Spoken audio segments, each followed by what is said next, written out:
આમોદ તાલુકાના આછોદ ગામે નવી નગરી ખાતે એક યુવાનને કરંટ લાગતા કમકમાટી ભર્યું મોત નીપજ્યું હતું।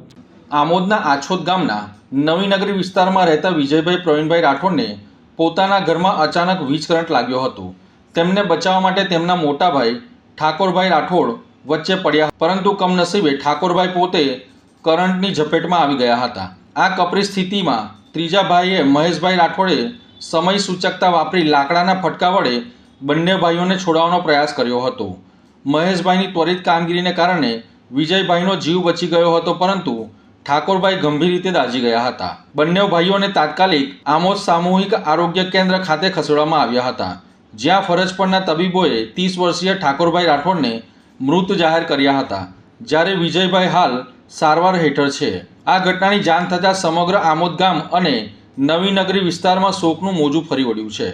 આમોદ પોલીસે હોસ્પિટલ ખાતે પહોંચી જરૂરી કાર્યવાહી હાથ ધરી છે અને પરિવારને મૃતદેહ વહેલી તકે સોંપવા માટેની કામગીરી શરૂ કરવામાં આવી છે।